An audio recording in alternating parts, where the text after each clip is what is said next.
Bonjour, je m'appelle Imane, j'ai 22 ans. Je suis étudiante à l'université Blaise Pascal en première année de master commerce international.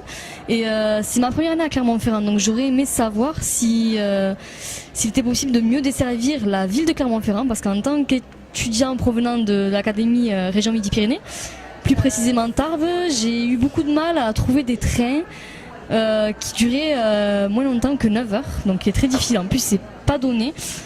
Donc au niveau de la SNCF et du conseil régional, je ne sais pas s'il peut y avoir une coalition ou négocier de mieux desservir la gare de Clermont-Ferrand, parce que ça permettra à beaucoup d'étudiants de la région Midi-Pyrénées de pouvoir venir étudier ici, parce que c'est une chose qu'on prend vraiment en compte au niveau du budget, le coût des transports. Donc au niveau de Clermont-Ferrand, c'est pas très facile de venir, de se déplacer. Donc voilà, à part le covoiturage, il n'y a pas grand-chose.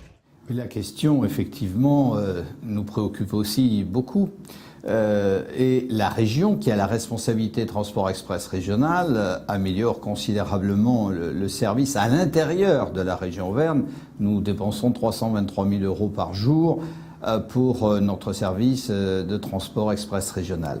Et puis, nous aidons, entre guillemets, l'État à rénover le rail auvergnat, avec des sommes là aussi tout à fait significatives. Et pour la direction sud-ouest, nous intervenons en particulier sur Aurillac-Brive.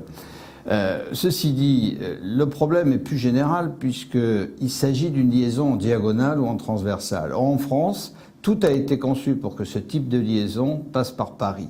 Évidemment, de Tarbes à Clermont en passant par Paris, c'est pas le chemin le plus court.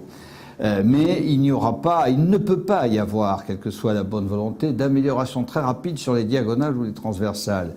On peut penser cependant que lorsque la ligne grande vitesse sud sera terminée et que Clermont sera desservi, en passant par l'Est, c'est-à-dire par Lyon, on devrait pouvoir arriver plus vite. Mais les études seront terminées depuis longtemps.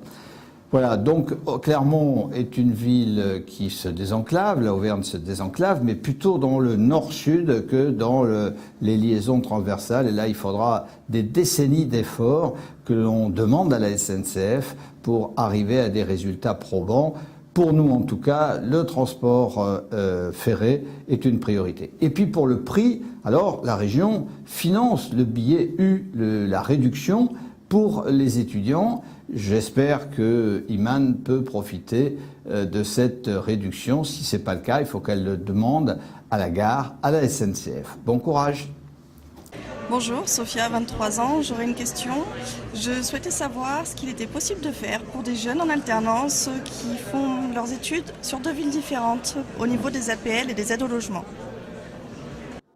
Alors, la question qui nous est posée par Sophia pose le problème lourd de l'aide au logement. Là, nous ne sommes pas dans une compétence de la région.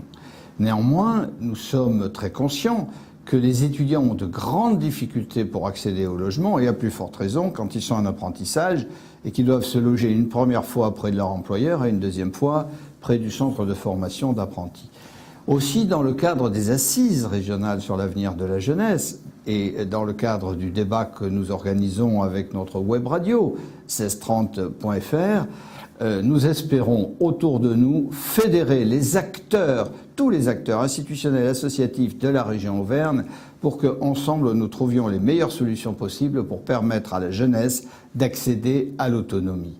C'est la raison pour laquelle on ne peut qu'inciter notre jeunesse à s'exprimer sur la web radio, à répondre aux questionnaires.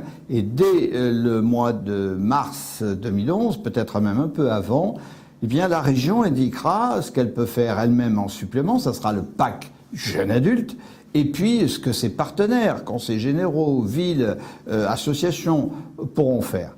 Le logement est une compétence, bien sûr, de l'État. C'est une compétence de la commune ou de la communauté agglomération. Ce n'est pas une compétence régionale. Néanmoins, nous aidons, nous incitons les collectivités à intervenir plus lourdement qu'elles ne le font. Et sur la rénovation des cités universitaires clermontoises, nous sommes déjà intervenus et nous continuerons à le faire.